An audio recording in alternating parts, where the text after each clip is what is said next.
Today, we're talking with Jeremy Schneider, the multimillionaire founder of Personal Finance Club. Jeremy lives in San Diego and retired in 2017 at the age of 36. And he recently unretired at the age of 40 as a co-founder of Nickel, a machine learning company. Personal Finance Club advocates to follow two simple rules, which we like a lot. And those rules are live below your means and invest early and often. Jeremy, thanks for joining us. Thanks for having me. It's great to be here. Well, we actually found you, I guess, probably early this year, actually, just randomly scrolling through TikTok. And Oh, really? Yeah. So some of your videos popped up, and it was like pretty much every time we saw one of your videos, we were both like, oh yeah, double tap this one, like 100%. This guy knows what's going on. Yeah, so, he knows his stuff. so after that, like we went and followed Personal Finance Club on Instagram, and like I don't know if you've noticed, but your posts are the ones that we tend to share into our story like the most often, because you just like, I don't know, you get that stuff right. So we find ourselves agreeing with like 99% of what you say. So nice work. I'll take it. And I'm glad there's still 1% there. So I've got a little bit of edge. Yeah, that's awesome. I feel like TikTok was a new venture of ours this year, and we've had mixed success. So it's nice to hear that someone found us there. Yeah, for sure. That's where we saw you first. Okay, so in preparing for this interview, we did some Googling, trying to like learn a little bit more about you kind of personally, because Personal Finance Club, you're a big part of that brand, but there's also like a lot of just general personal finance advice that you share on that platform. So I was trying to dig a little bit deeper into your background, and I came across a YouTube video of you dressed as a giant CVS receipt going into a CVS. So for Halloween, I dressed as a 12-foot CVS receipt. Can you scan my CVS box? Oh my god, does that work? Can I try it? Yeah. Oh my god.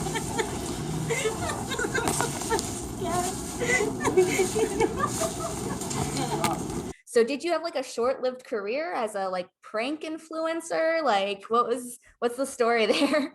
That was I think, if we all have 15 minutes worth of fame, I think that was like 10 minutes worth for me. But I mean, I was like nationally famous for like half of November 1st a few years ago, because on October 31st, Halloween, I had dressed as a 13-foot tall CVS receipt, and it was just for fun, just for like my Halloween costume. But my coworkers were egging me on to like, dude, you got to go to a CVS dress like that. And so then I was like, I should do it just to like prove to them that I did. And I decided to video it. Like, it was very like, I woke up that morning not deciding to make a video. I like just decided like in the spur of the moment. But I videoed it. Then I like watched the video when I got home. I was like, that's kind of funny. I guess, I don't know. I guess I'll post it to Reddit. So I posted to Reddit. Then I went to bed. I woke up the next morning, November 1st, like the day after Halloween, and like my phone was just like smoking. It was like #1 trending video on YouTube, #1 post on Reddit, like dozens of people emailing me wanting to buy the rights, like Good Morning America, like news stations. It was like crazy, but it was like only for a day, right? Because nobody cares about Halloween costumes on November 2nd. Right. So for one day, it was a pretty wild ride. So was there any way to like parlay that success with that video into like Personal Finance Club or like any of your other stuff? I mean, this was years before. This was probably 2 years before Personal Finance Club existed. Okay. I was just a dude at the job who was having fun or whatever. I mean, I wasn't trying to like go for social media clout or anything. I was just kind of a random thing. I think I made like $1,000 from the video or something. Someone paid me some money, and then I was on like a British TV show that was like the top viral videos or something. Yeah, so I don't know. Nice. Fun little moment, but and still, I mean, to this day, all my like, not my closest friends I talk to every day, but like all like my high school friends and college friends and people I talk to often, whenever they see like a CVS receipt meme, they like send it to me. They're like, look, Jeremy, a CVS receipt. And I was like, yeah, I know, I've seen them all a million times, because everybody sends them to me. It's like my whole personality revolves on this one Halloween costume from 3 years ago. That's what happens when you go viral. Yeah, for real. Yeah. I'm typecast now. Yeah. So from our understanding, and correct me if I'm wrong here, you became a multimillionaire by basically starting this internet company, and you ended up selling your share in that company for somewhere in the vicinity of like $2 million, something like that. And so we were both kind of curious, like, obviously, if you go to Personal Finance Club, all the advice doesn't say, hey guys, like the smartest thing to do is start an internet company and then sell it and make $2 million all in one day. Like, that's not your advice at all. So what do you think that like your life would have looked like if that huge success didn't happen? And like, what parts, I guess, of your success story do you think are replicable for everyone and can be like inspiring to other people? Yeah, so I started an internet company when I was in college, and I sold at the age of 34. I was the sole founder. I owned 70% of the company. My mom owned 30%, and we sold the entire company for $5 million. Nice. My share was about $3 million, and then I paid $1 million in taxes. So like I walked away essentially with $2 million in cash from that sale. Okay. That's where the $2 million comes from. And yeah, for sure. Like, if you just look through like what I talk about it, spending less than you make, investing early and often. And I think a very fair critique is like, but that's not what you did, Jeremy. You just became rich overnight. And that's partially true, because I did make a lot of money all at once. But a few things. One, at this moment, I've made more money from investing than from selling the company. My net worth today is about $4.5 million. And that's just from putting that money in the market and leaving it there. And the other thing is, before the sale, during the sale, after the sale, I've lived by those two rules, right? So like, when I was 34, my net worth was like about $150,000. And that was from living on $36,000 a year. That was my maximum take-home salary. I was always the lowest paid employee in my company. I took home $36,000 a year. I lived on about $30,000 and invested $5,000 to $6,000 a year. And so I would have been a millionaire if I never sold the company. I was probably by my mid 50s or something, just based on that trajectory. And that was living on like, basically borderline poverty levels in Southern California. And so the system is still true, but it just so happens that I also did another thing, which took about 12 years, which was starting and growing a company and like delaying gratification that way. So yeah, it's fair. It's definitely a fair critique. And I say what's replicable is like, it all is, like, I don't really give like little bite-sized how to start a company infographics. Those, I think it's a little bit harder to give valuable stuff over Instagram. Like I do it a little bit, and there's like a lot of like kind of corny like startup success like Instagram accounts, but just like it's really like, I don't know, I don't think it's really helpful stuff. So the things that I think are replicable is my two rules. It's like, if you spend less than you make and you invest the difference, that doesn't matter if you're selling companies or if you're just working at In-N-Out Burger or whatever it is. Like those are the two things that make rich people rich. So that's why I say to do.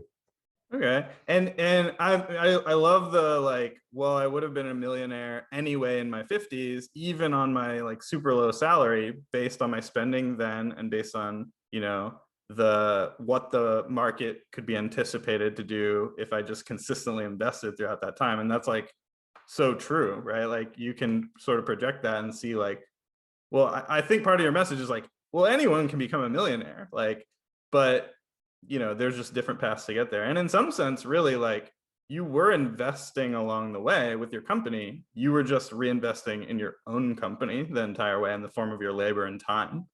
Totally. Like, it's a little bit untrue to be like, oh, I had a net worth of 100,000 and it became 2 million, because that's ignoring the value of the company. And Yep. I was, I could have been paying myself $100,000 a year or more. My company is making $1 million a year, or, we're doing $1 million a year in revenue the day that we sold. And I was choosing to pay myself 36,000, and that was essentially living below my means, right? Because I was taking all that money and reinvesting it back into the company. We were hiring people. I was paying my engineers 6 figures.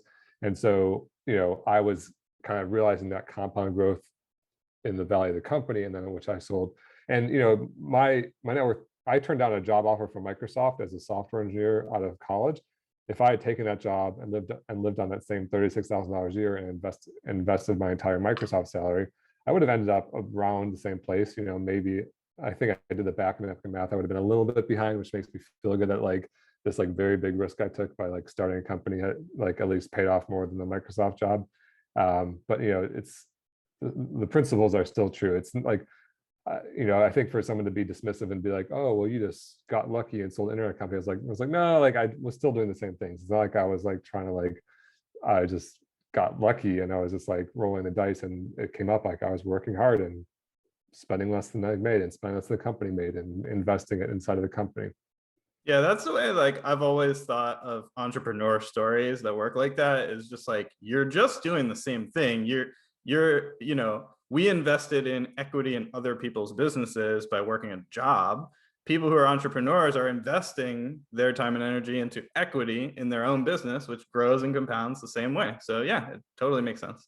Totally. And they say overnight success takes a decade, and I think that you hear about these success stories like, oh, this guy started this company and became a millionaire overnight. I mean, I'm like relatively small at scale. Some people became billionaires, whatever. But what you don't hear about when that news story drops is like the 10 years of grinding that like often people had years where it wasn't working and they had to keep trying hard. And so there's and I think people see this like end result that like, oh, they got rich overnight and they think they should be able to get rich overnight. But what you don't show is like the grinding. It's kind of like even with like sports, when I'm like watching the NFL or something, you're like, oh, these guys are lucky they get to play in the NFL. But like, because you just don't have cameras on them when they're like by themselves in the middle of the summer, like off season, like, waking up, doing their workouts, like eating, like there's like so much work that goes into like this little view of the payoff that I think it can be like misleading to people who just think that they should automatically jump to the payoff.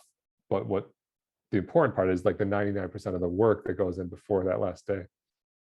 For sure. And I think like, part of our messaging too is kind of trying to reach younger folks, because I think that, there's more time for them for it to pay off and compound. And so we're always trying to reach younger people and, let them have that large time horizon to kind of reap the benefits of saving and investing. And I like what, you have to say about living below your means, because even on a really meager salary in a high cost of living area, you were able to still be investing a portion of your salary.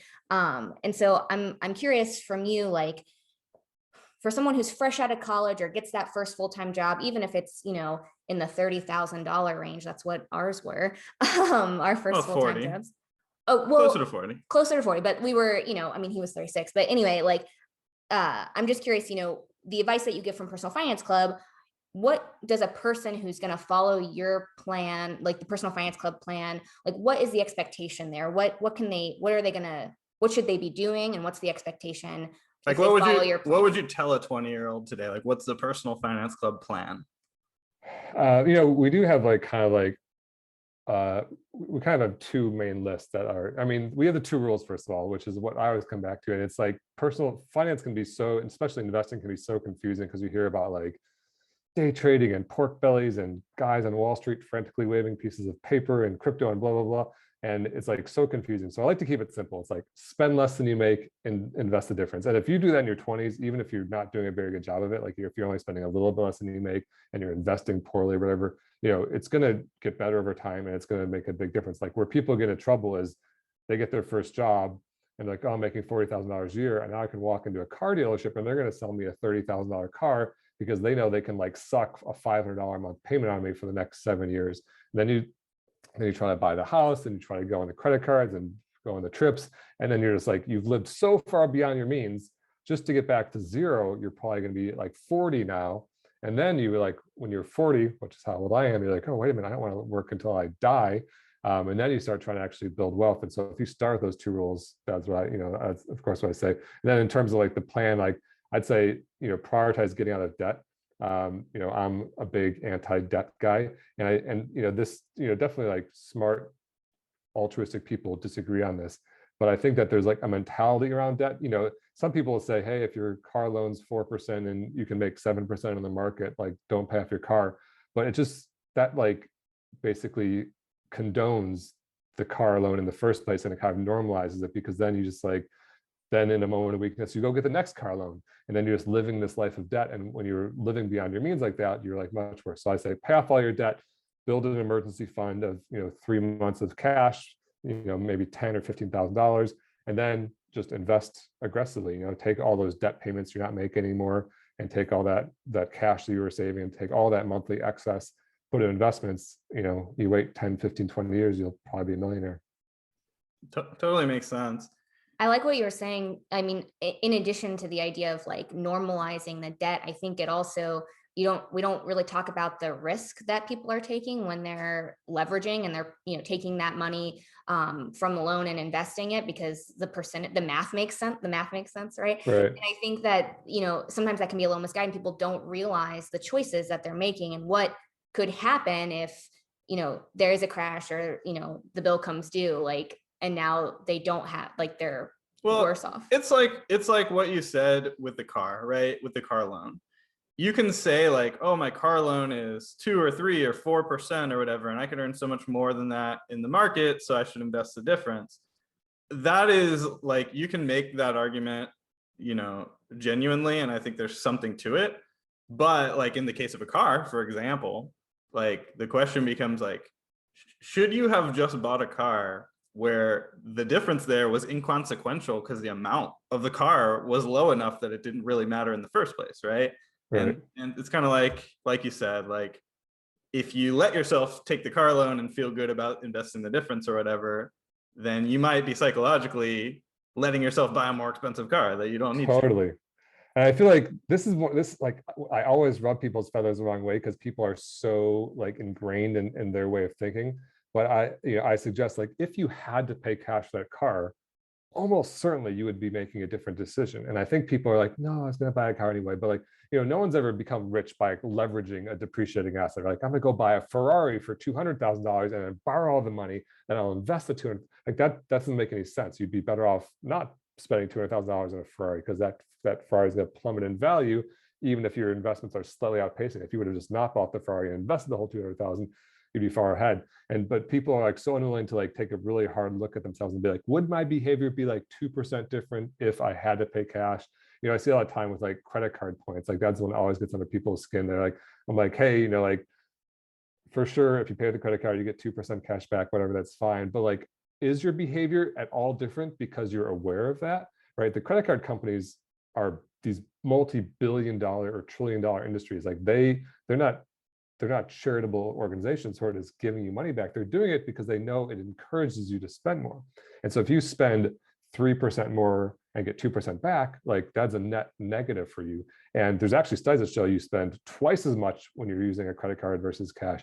And I'm not condoning cash necessarily, because it's kind of like an old-fashioned way of thinking, but I think that you should at least really be honest with yourself and say, hey, like, would I be buying, like, is it just so easy for me to swipe this card? Would I be buying this extra round of drinks or like this extra fancy Airbnb or whatever? Like I just booked an Airbnb for like $1,300. If I had to actually pay for cash for that, I probably wouldn't have done it. Like I'm probably changing my behavior because the credit card makes it easier. And for sure, the car loans are the same thing. And I think that debt in general just becomes like, everything becomes monopoly money. And so when you're just used to the debt, then it just prevents you from building wealth because you're just spending all your money on stuff you don't really need otherwise. So we are like huge proponents of credit card rewards and getting the cash back. We actually have cycled through more than 40 credit cards just getting the sign up bonuses and then canceling. Didn't you just post a TikTok though about this like 2% one card only? And yeah. So we have two like paths for people to follow. One is the easy way, like the easy mode. We call it the autopilot guide to credit cards. And that's just like, charge everything on a 2% cash back card, set auto pay for the full statement balance, and just act like that's money in your the money in your checking account. That's exactly what I do, by the way. Yeah, so that's a great method. And then the crazy method, the thing that the manifesto, the bizarre credit card manifesto that we actually did is that we actually strategically went after cards with high cash sign up bonuses. And then we would just meet the requirement for that, cancel and move on to the next card. And we literally did it more than 40 times. And those bonuses were, you know, like $500 cash each on average.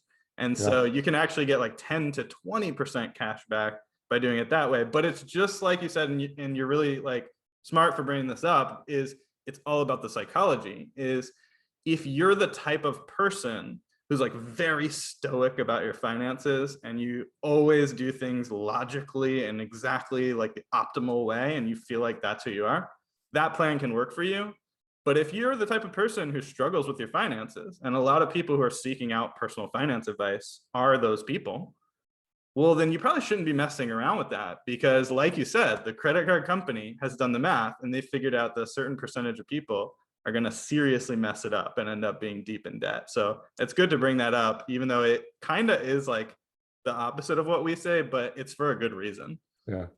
It's not, and it's not just, I feel like some people think, oh, if I pay off my credit card in full, I'm fine. But, there's still just more spending happening, right? So I saw someone sign up for a credit card bonus recently, and they're commenting on one of my posts, and they're like, oh, I need to spend $4,000 in the first 3 months or something like that. I'm like, dude, I feel like if you're thinking of ways to spend money, like you've so lost.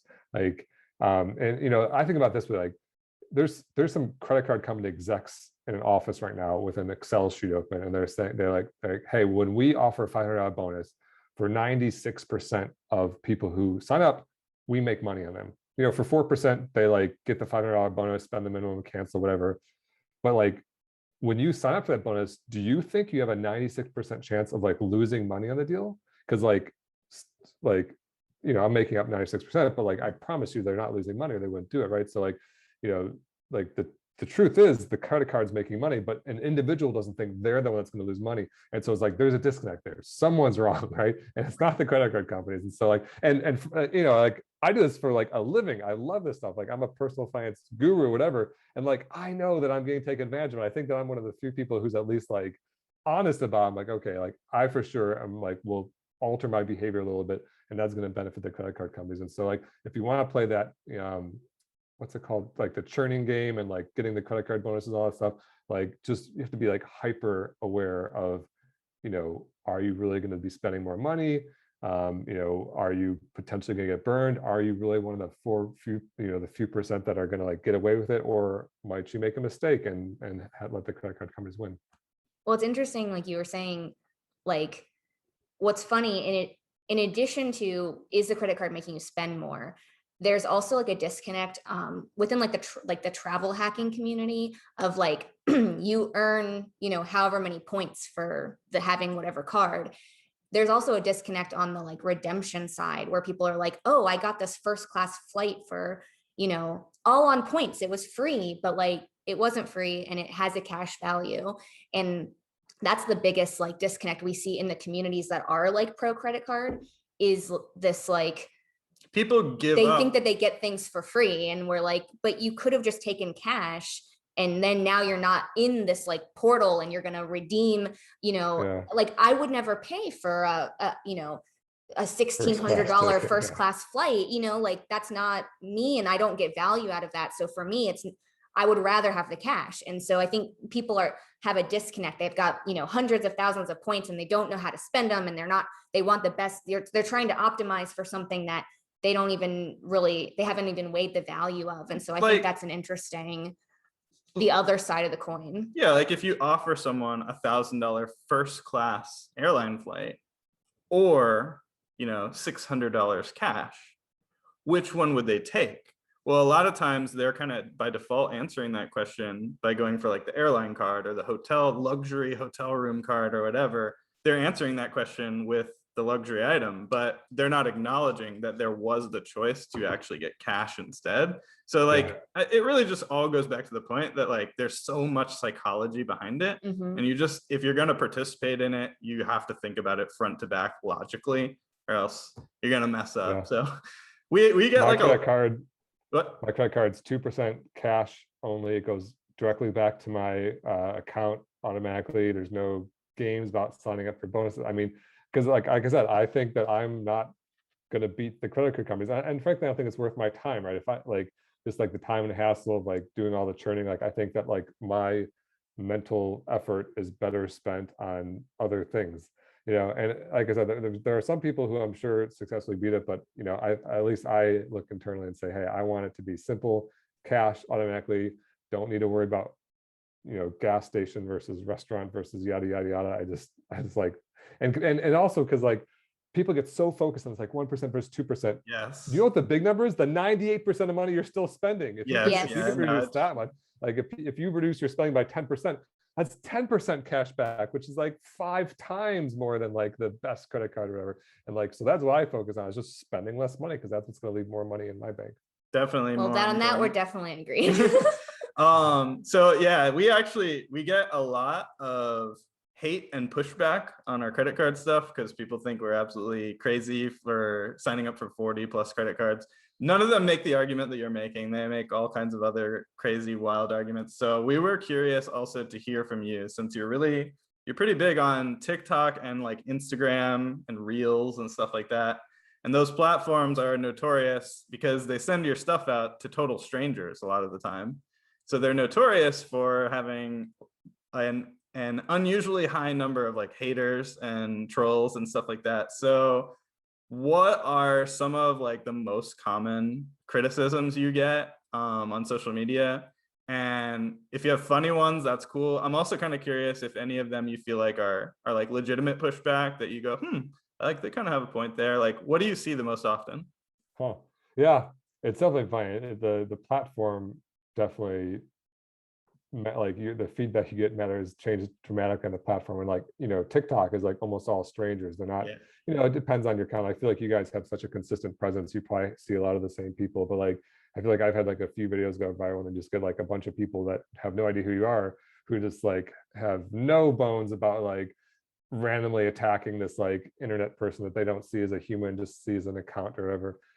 But first of all, if you guys ever get hate like that, I will remind you that everything popular is controversial.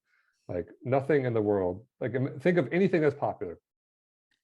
Oprah, Ellen, Mother Teresa, any president ever. Like, there's no exception. Everything popular is controversial. And so if you're going to become popular, it's going to happen, and so like when that hate comes, I welcome it. I'm like, great. It's like, I can't say that it never impacts me at all. Like one guy in the comments, one guy sent me a DM and called me a baby killer. And I said, what? And I was like, what do you like? I don't even post about, like, rarely. I kind of sometimes fringely talk about politics just because it's like, involved with money. And like, he's like, you liked a Joe Biden comment or something like that. I'm like so that makes me a baby killer. That's like liking a comment where someone mentions Joe Biden versus literally murdering human babies. But that's the internet jump for to you, conclusions, Matt. Right? There's like a little bit of something happens, and there's a whole yada yada that was skipped in the middle there. But yeah, the things that I talk about that definitely get people brought up the most are, I'd say, rent versus buy. And the funny thing is, like, I don't even, like, if you actually read what I say, I don't even take a hardline stance on it. But I literally just like acknowledge the existence of costs of homeownership.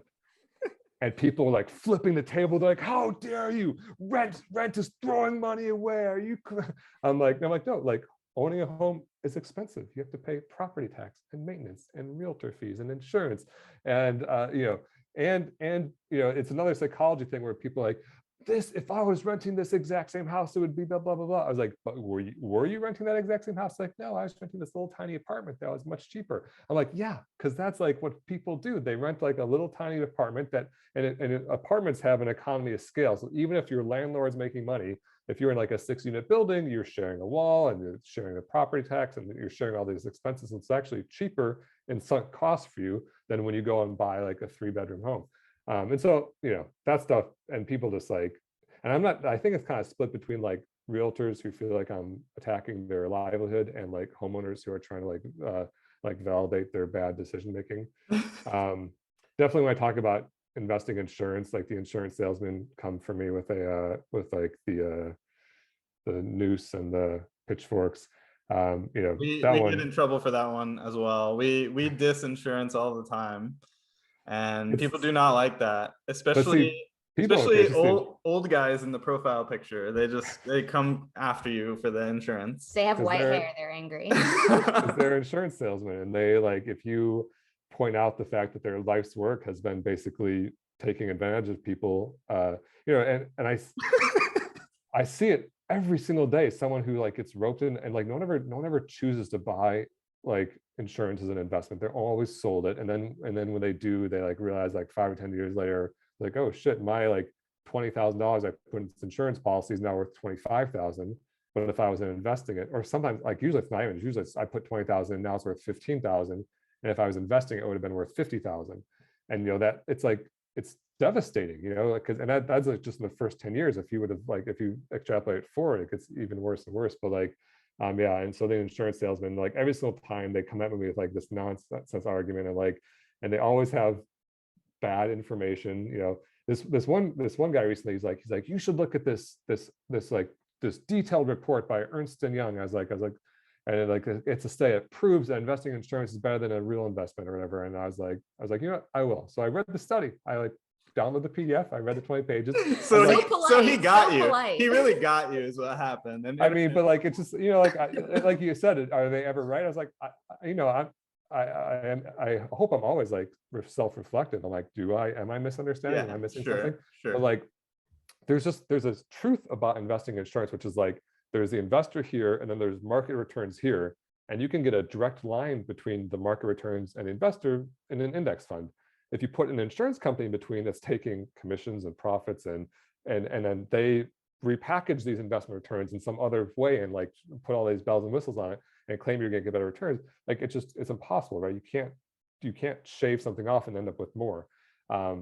And so I was looking at this, and then I was like, I know there's a catch here. So I was like scrolling through, and sure enough, like they were comparing. First of all, their results were like, if under these exact situations, like we get like a 4% better return over 40 years. And I was like, I know that's not true, but even so, it's like pretty darn close. Like that's what they're raving about, is like a 4%, not 4% per year, like 4% total. So you end up, instead of with like a million, you end up with like $1,040,000. But then I looked at it, and what they're comparing it to was an account with a 1.25% annual fee, which erodes about a third of your returns. Sure. And so, yeah, if you give away a third of your returns, then according to this, and even then they're comparing it to like using insurance. So it's like they're saying, hey, we're going to put like an 80% real investment, 20% insurance, and then we can beat 100% real investment. Like they worked all this like crazy carnival game. And that's what insurance companies do. It's always these carnival games to make it look like you're going to win, but like when you dig into it, it's just like so blatantly false. So, I mean, it's really just as simple as you said. The insurance company is just taking your premiums and they're investing them into things that are publicly available on the open market that you can already buy. Yep. And then they're taking a fee out of that and then passing along some of that investment return, the rest of that investment return, to you in the form of insurance or some kind of accumulated value in your account. So it's just impossible. It's like you said, it is impossible for the fees to not be detrimental to your return. It's just that simple. So like what we always kind of tell people is buy as little insurance as you can feel comfortable with, because everybody needs some kind of insurance in their life. I mean, some of them are legally required, right? Car liability insurance stuff, but buy as little as you can feel comfortable with your financial situation. And actually, as you get wealthier, you need less insurance because you can self-insure more things. Like if you have a $10,000 car, and you have $1 million in the bank, you don't need coverage on that. Exactly. Like, so yeah, like we don't have like windshield, like free windshield replacements. And my mom is like very confused by this. And like I told her like, oh, I had to, like when we were on a road trip, like a pebble hit our windshield, there's a crack, I had to get it replaced. And she's like, oh, like how much, like you had to pay for it? Like I thought all insurances covered that. And I was like, no, we don't have that. Like it was $150. She's like, you could have gotten that for just $50 a month. You're like, right. Like it's better to just pay for it when you need it. It doesn't add up. It's true. Every time we've ever told anyone we paid to replace our windshield, they're like, you got gypped. Like there's no way that's possible that you had to pay for your windshield. Like you should double check your policy. It should be included. Like that's what everyone always says. No, like we purposely didn't pay for that. Yeah. But anyway. Yeah, this concept of self-insuring, I don't know why people, and by the way, I should say, like, I'm not against insurance. I'm against insurance as a form of investment because, like, as you just described, it's going to cost you money. But like, I have car insurance, I have home insurance, I even have like an umbrella policy because I have a wealth, and if someone sues me, I want the insurance company. But it's all like relatively cheap compared to my net worth. But the concept of self-insurance is like so foreign to people. But like, I think about like buying a TV. If you buy like a $200 TV, they try to sell like a $20 like insurance policy, but like you just don't ever use it. And if you do, like the TV's already old and crappy, you just buy it. And so I'm like, you can just buy a new $200 TV. Like that's like a realistic option. And and and someone's like, but it's only $20. Like, yeah, but if you buy like 15 of those policies and every little electronics you buy, again, the insurance company by definition is making a profit because they exist. And if a $200 like loss in the form of like a throwaway TV is something that you can bear, then you would prefer to bear it rather than like have the insurance company bear it and profit them as well. So insurance is designed to prevent the very bad things that are going to financially ruin you from happening, and then it's worth paying a little bit. But the little stuff, like why would you be lining the pockets of another company? Exactly. Yeah, it's for catastrophic stuff. That's really the bottom line, and that's different for everybody, but catastrophic. So you have millions of dollars and you're obviously happy living below your means. He smiles every time we say he has millions of dollars. I mean, it's That's true. not to say. I was broke. It's a good thing. It's a good so thing. it's still feeling weird to me. Yeah. You could have stayed retired, right? Like you recently started this company, but you could have stayed retired. You have enough money and it's going to last you. So I'm curious, you unretired this year. What did you unretire to? Like, why did you? What was the motivation? Were you bored? Were you excited about the project? I'm just curious, I know you've got Personal Finance Club, but what about this year kind of made that difference where you said, I want to do this other thing? Or did you invest it all in an altcoin and it went to zero and you had to go back to work? I hope no one ever audits my bank account because they'll see that I'm actually broke and it's like all no, I heard this really good quote recently that said like the reward for financial independence is an existential crisis.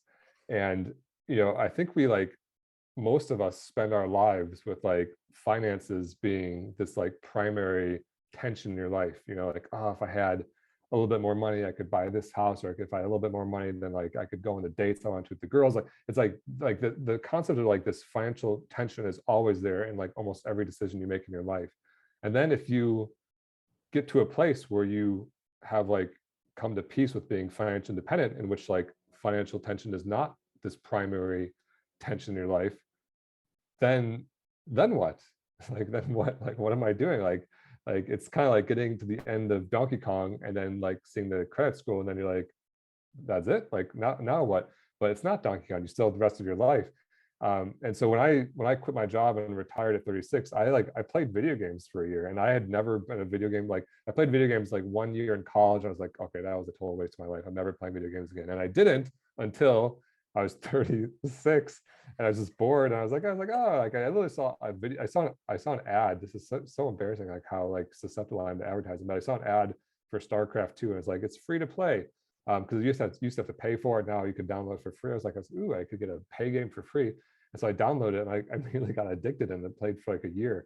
And it was a total waste, like it was fun. And it kind of like, I think video games are designed to kind of like give you that like endorphin rush you feel from feeling accomplishment, but it's like so short-lived. It's not like true lasting accomplishment. It's not like I'm changing anything in the world or helping anybody or improving myself. It's just like I beat someone one time and then I lost someone and gotta like come back at it.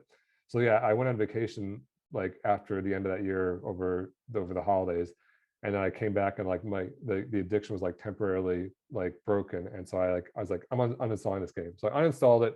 Then that's why I started Personal Finance Club, which was like more of like a passion project side hobby. And I've been doing that for 2.5 years. And then almost a year ago, my buddy started this machine learning company called Nickel, and he knew that I had like success as an entrepreneur in my past, and he was showing it to me.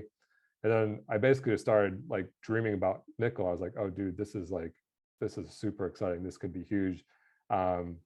And so for like a couple of weeks, I just like couldn't stop thinking about it. So I was like, I think I might need to ask him for a job because, and it goes back to that existential crisis thing, which is like, what am I doing? Like I could just watch Netflix, play video games, like, travel for sure. I do travel. I enjoy traveling, but like, what if like in the extreme case, what if all I do is travel? Like every single week I was in a new place. I didn't work. I didn't contribute to society. I didn't make anything. I was just like this like 40 something dude, just like staying in Airbnbs around the world. So like it just starts to get so empty. It's like, what, there's no, like, I feel like there's no texture to your life or whatever.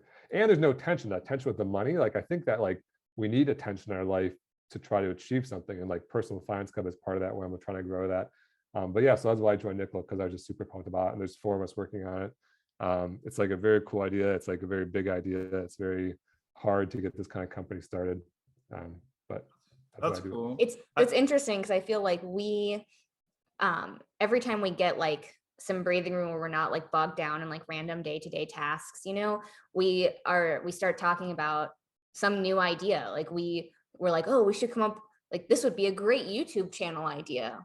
I'm not gonna do that right now. Like that would take. We came up with a game show. We came up with a game show that was like, we're like, this would be hilarious. It would be so great. We like thought through all these like different, like how it would work, who would be on it, like all this stuff, like almost like a Hot Ones, but like not with wings and not with hot sauce, but like, in that kind of style. Like, I'm just trying to think of like, I'm trying to make it sound like not ridiculous. I mean, I guess it still is, but we come up with these like random, like business ideas that we're like, oh, like if I felt like putting a lot of time into something, like that could be cool. So I totally understand. Like, I mean, our blog is kind of that. Our blog is definitely that, but like he has Personal Finance Club too. Yeah. So I was saying, like, apart from the things that we are like, working on to like educate other people and, spread the word of living below your means and investing, like I totally get you hearing about your friend's business idea and like it just kind of digging in your brain and being like, oh, but you could do this. And oh, what would be a good idea? This. And like, I definitely get that because we do that all the time. Like my, people will talk about something that they're doing and then we talk about it for the next 2 weeks. And Yeah. so I totally understand, like when you have the free time to like actually put the energy into something, like I totally, like I feel that. You can see how you could get sucked into something. It's funny you mentioned about video games because I play this card game called Magic the Gathering. And yeah, I know about it. I So played back in the 90s. I still there have you my go. cards. Yeah. It's still going strong. If you've got I cards know. though, you should look at You should- I know all about them.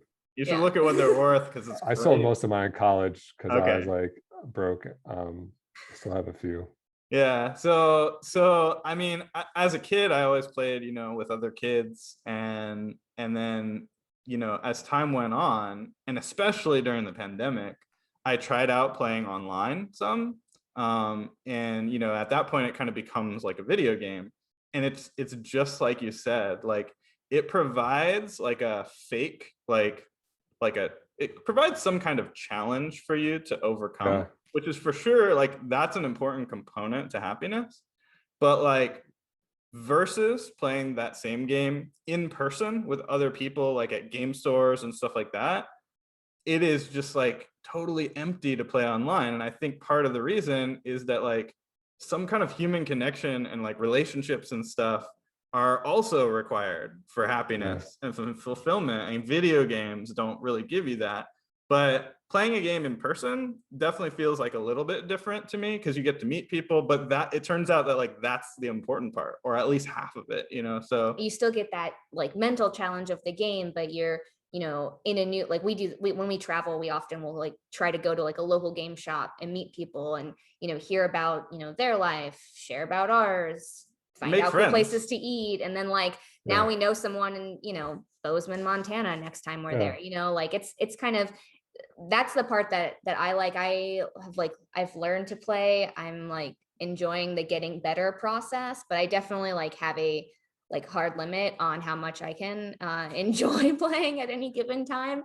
But to me, the fun part, like that's how we met our best friend, is that like we went to a game like years ago, like we went to a game store in our like town, and like I wouldn't stop talking to this person that I made us all become friends with. So like because I know like the value of that, I think that I seek that out. So sometimes things that are not like productive can still be like fulfilling if they end up and like valuable. Giving you human relationships and like letting you meet new people and stuff like that. So that's another thing we've kind of learned since like retiring or whatever.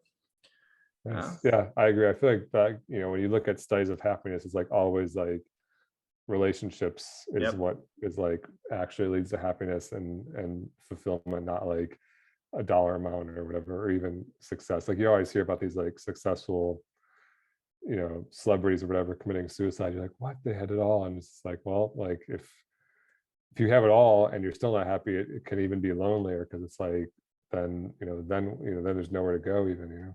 Mm-hmm. So I have an investing question for you. Okay. As We'll just shift gears from shifting gears. What is happiness to What is happiness to technical investing question? Got it. So I was kind of going through stuff, and I always like to pick something to like disagree about, which was really hard with you because like I said earlier, it's just 1%. So it's like that 1%. So we let's really dig into that 1% then. Yeah, we really want to dig into that. So question for you. You are really into target date index funds. Love them. All right. So I mean, I'm not gonna say I hate them either or anything like that, but I don't know if you've ever thought about this before, but like so for people who don't know, target date index fund is basically like an index fund that shifts you more into bonds and less into stocks as you approach a target retirement date that you set. So it kind of reduces your risk over time and therefore your expected return as well as you get closer to retirement. Is that fair? Yeah. So since it kind of is shifting you into bonds automatically over time, one thing that is kind of weird to me is a lot of people who are approaching their target retirement date will still have debt, usually in the form of a mortgage, but they might have other types of debt as well. But I've always had sort of the opinion that if you have debt, even a mortgage, then you really can't justify owning bonds at all. Because generally speaking, investment grade bonds yield less than whatever a standard mortgage rate is. So like right now, I don't know, a 10-year treasury probably yields like between 1% and 2% is my guess off the top of my head. And then like a mortgage rate might be in like the 3 or 2.5 if you're lucky, 3.5 maybe range, definitely higher. So aren't you kind of always better off paying off your mortgage than investing in bonds? And therefore, shouldn't someone who has a mortgage or any kind of debt never own a target date index fund? I mean, my plan, I say pay off all of your non-mortgage debt before you invest. And so that, like, I would agree, like, yeah, pay off the debt first. In terms of the home is a little bit different because it's like a secured debt that is something that goes up in value. And so you can get out of the debt whenever you want, just by selling the home. Generally, it's like short of the like catastrophic market crash or something like that. And I'd say like the one like potentially honest critique of a target index fund is it gets too conservative too soon. Mm-hmm. But like the mortgage debt, I've never been asked this question before, by the way. This is the first time I've ever been asked this question, so this is kind of interesting. But yeah, the mortgage debt is like always basically be less than the home, and then your investments you want to not collapse. And so I kind of view them as separate, and I don't think that because you have a home you should be like much more aggressively investing, because like let's say you have a home and the home, you want to sell the home or something like that, and then the market crashes, like those things are kind of separate. Like you still need your investments to maintain a value. So the reason I like targeted index funds is because people make emotional bad decisions, and when you look at all the data, like every time a human makes any sort of decision, it's like usually worse for your investments. And I think people also have are bad predictors of how they'll feel in the future about certain things. But like when I see the world and I see people who are 60 and 70 something, they don't have the super aggressive ambition of like super high growth rates for the next 30 years, because they're not really thinking about a 30-year time frame. They're thinking about protecting their assets, right? Their principal. And when do you make that shift to those income producing bonds? There's no good day. You can't, if you try to pick a day, then you're essentially timing the market, making a human decision. And so I like the slow transition. If you do take that slow transition, you end up being 60, and then you feel like you want to be more aggressive. Like I'd much rather go the other way, where you go into like all stock heavy stuff. But yeah, your home, if you end up with like a 50-50 portfolio at the age of 70 or something, and you still have debt in your home, like you can sell your home and get rid of it. But I'd still want your like nest egg to be protected. So yeah. Yeah, I mean, I guess what I was just saying is if you own like a bond, that yields 2%, and you also have mortgage debt that's at 3%, you have an arbitrage opportunity, right? You can sell the bond, pay off the 3% debt, and you've actually plus 1%ed your return for ongoing, right? Yeah, that's true. Yeah, I mean, I would want people to pay off their home. Like, I hope when you're 65, you have a paid for home. So yeah, I guess in that case, yeah, I wouldn't I mean, I don't think that's an argument against the target date next one. I think it's an argument for paying off your home. Yeah, Because you don't want fair to, enough. yeah, because the alternative is like you get a big home with a lot of debt and you're 100% stock portfolio. Yeah. Then you could be in a catastrophic situation where the market drops by 50% and you're underwater in your home and now you're like bankrupt at 70, you know? So I'm really glad that you said that, because that's kind of like our position on the whole leveraged investing thing is like, you know, the popular wisdom is like, if you have a mortgage, then keep a 100% stock portfolio that will outperform paying off the mortgage. And now you're using this leverage to your advantage. And people don't acknowledge that it's like you said, there is significant increased risk there. You don't get extra return without any extra risk. That's pretty much impossible. So it's a really good point. But I do see a lot of people whose portfolio is set up where they still have the mortgage debt and they also own bonds in some proportion at the same time. And I've just been like, I don't know, that doesn't really make sense. No, that's a good point. Like, you know, I would, in that person, I would sell the bonds and pay off the house. But, Exactly. you know, but I think, you know, being 70 and being 30 are very different, because like when you're 30 and you're an all stock portfolio, like you can weather the storms for a decade or two if you need to. Whereas when you're at 70, you don't want to be like ruined or whatever. So yeah, I guess the last thing you said is like, I exactly agree with that, is like, if you have bonds on a mortgage at the same time, sell the bonds to pay off the mortgage, not to buy more stocks necessarily. And so I think that's a good plan that keeps your like risk tolerance similar to before. And so we're big proponents of paying off your house, honestly, although we see the argument for the leverage thing. Like, obviously I have a paid for home. We do yeah, too. yeah, same. Nice. Yeah. I mean, you know, my home is worth like 800,000 or something like that, because I'm in Southern California and my net worth is 4.5 million. And people will say like, why don't you take a big loan in your house and put that in the market? I'm like why? Like, I already have 3.7 million in the market. I could put 4.2 in the market, and then I have to like worry about some asshole bank like trying to like foreclose on me if I like miss a payment. It's just like there's no marginal benefit, and there's like this additional risk and this additional headache. So like, you know, but that said, like, I'm in a very comfortable situation. If I was 25 and I was like had like very little stock portfolio, I probably would take a 30-year fixed interest rate loan and slow pay it and aggressively try to grow that stock. And, you know, then maybe reevaluate 10 or 20 years down the road and say, hey, has my portfolio grown so big now that I can pay off my home in one fell swoop and still be in good shape? Yeah, makes sense. And it's not even necessarily age as it is how close are you to retirement, right? Like, but yeah, on a lighter note, seen on your Instagram recently, you have a 30-day challenge happening. Yeah. So tell us about that, and like what do you hope to accomplish with this thing?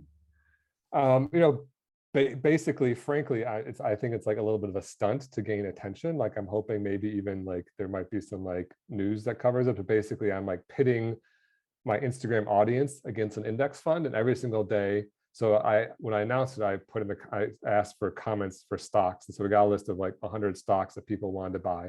Then every day I'm pitting two of those stocks against each other in an Instagram poll and letting my followers pick which stock to buy. And then with $10,000, I'm buying one stock at a time. And every single day we're selling the entire stock, buying a new stock. Then with another $10,000, I'm just buying an index fund, actually VT, the Total World Stock ETF from Vanguard. Then for 30 days, we're just going to go nuts and try to buy a new stock every single day, then see which one outperforms.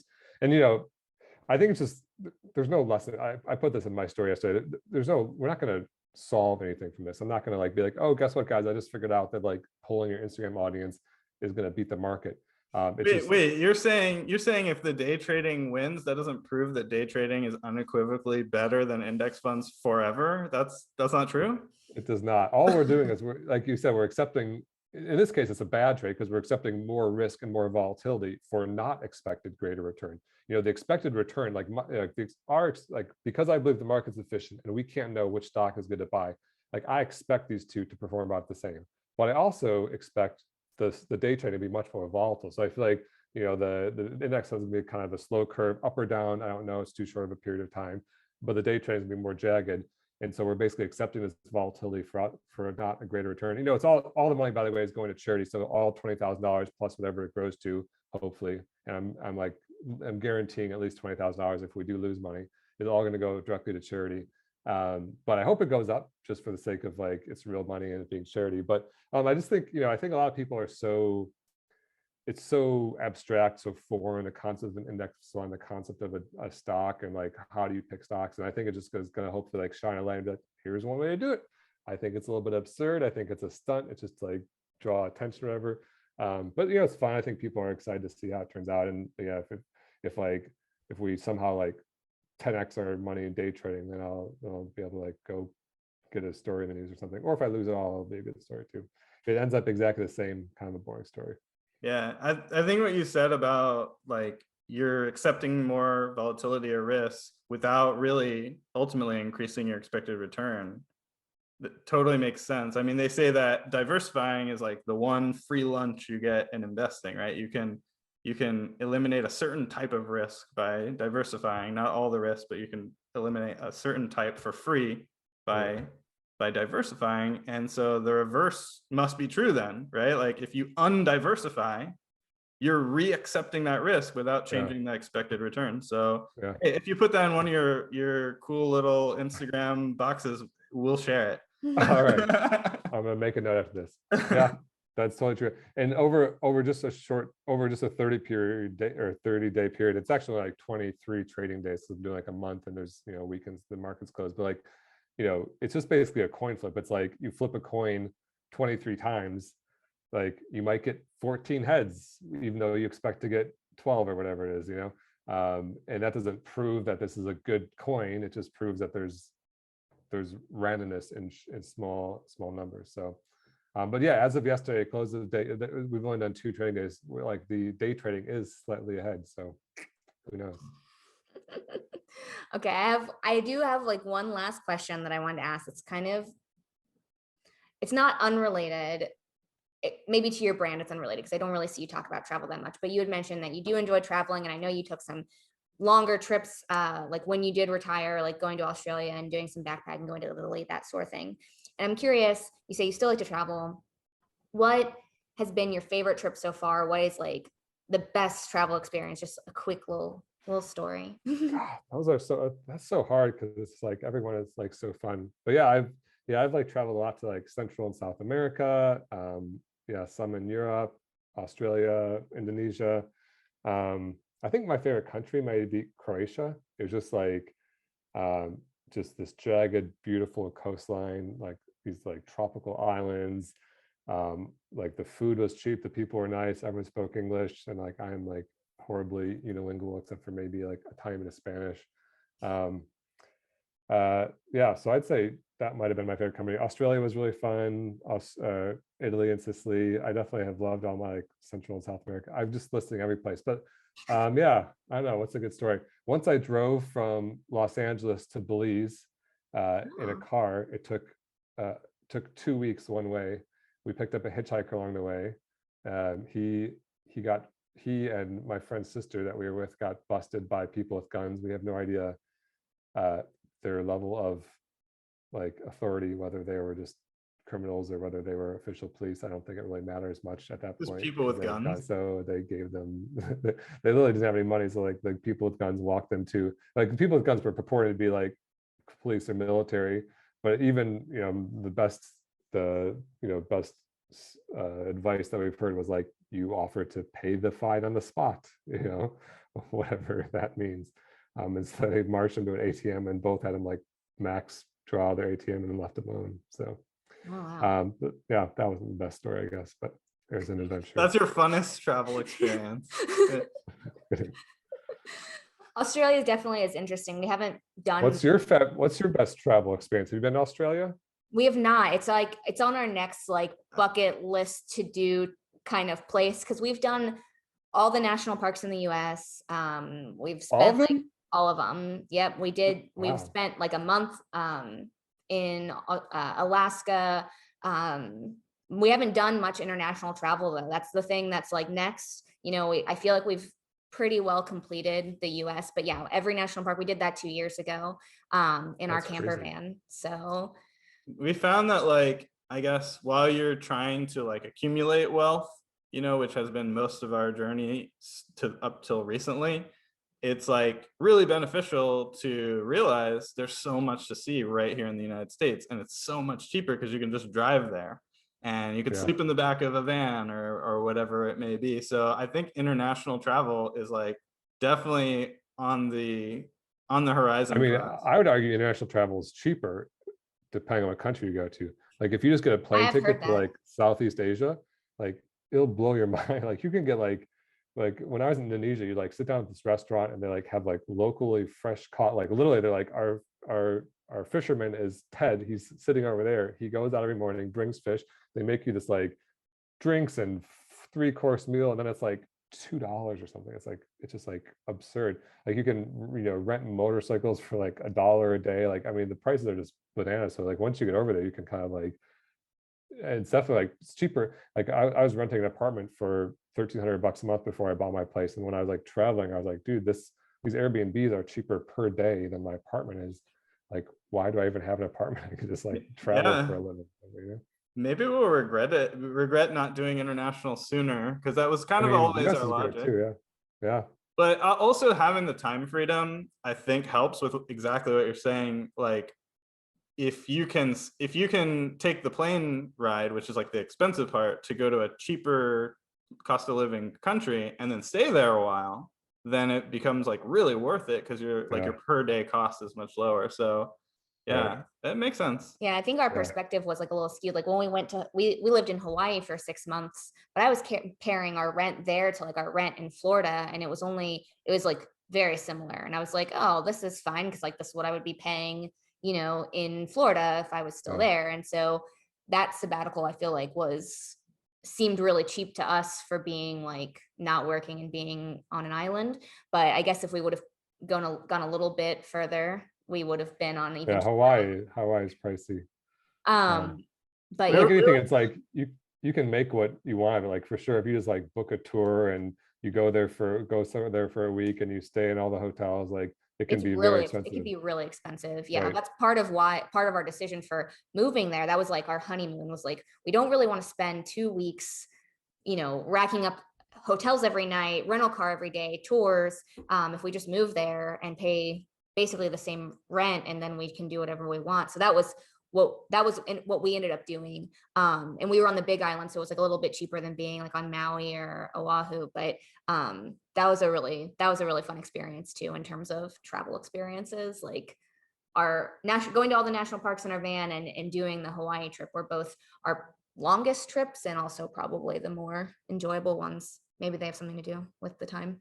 Yeah, honestly, anything you do where you get out of your normal environment for like months at a time instead of like days or weeks at a time, it's like almost guaranteed to just be an incredible experience, because it gives you something completely different and new, and like that's what you're really looking for when you travel. Yeah. You actually shift gears and your life kind of changes. Yeah. You Yeah. break like old routines, you create new ones. Like it's weird because our van is like really basic. It doesn't have like a kitchen in it. So when we come back home, I'm always like, oh yeah, cooking in a real kitchen and like having a dishwasher. Like this is so weird. Yeah. And like a full refrigerator. It makes you appreciate what you have It's at home true. more when you come back. That is true. I mean, there's something to that for sure. Yeah. That's awesome. Yeah. I love it too. I mean, I hate the kind of trip where you go for a week and you stay in a different place every night and just hit like the most touristy places. It's just like you can like watch a video and see what that would be like. But yeah, like I went to Italy for 8 weeks, and it was like, yeah, you just kind of like just living life there, and now you're like living this Italian life. It's like, yeah, it's great. Yeah, that's a good point of time. 8 weeks. We just got back from 7 weeks on the road. So we were feeling like that's, month and a half, 2 months. That's a good like starting Yeah. point. Agreed. Well, Yeah, well, we wish you the best of luck with your Instagram challenge and your new role there at Nickel. I appreciate you taking the time to hang out with us and chat with us. One thing I wanted to, I guess that was the last question. This is what everyone says at the end, right? How do people find you? What's the best way to connect? I guess that's the Very last easy to question. find. That's the last question. Okay. Yeah, personalfinanceclub.com on Instagram, TikTok. I love your TikToks, by the way. I feel like you guys are like one of the most common on my For You page. So I think Really? I've seen. Yeah. Good to I hear. mean, aren't you always curious about that? Like who have I like who am I in their algorithm for? But yeah, you guys are definitely like on my For You page all the time. Good. I'm glad to hear that it's worth filming the videos because it's one of the hardest things I feel like for me personally. We both prefer writing to Yeah. videos, but we've Oh, gotten really? into it because it just works. Like people love People video. want the video content. It's not super actionable in like 30 seconds, but that's what they want. But anyway, to anyone watching, go follow this guy because he posts Personal Finance really Club. smart personal finance stuff. So Personal Finance Club. Thanks again, Jeremy. Thank you. Thanks, guys.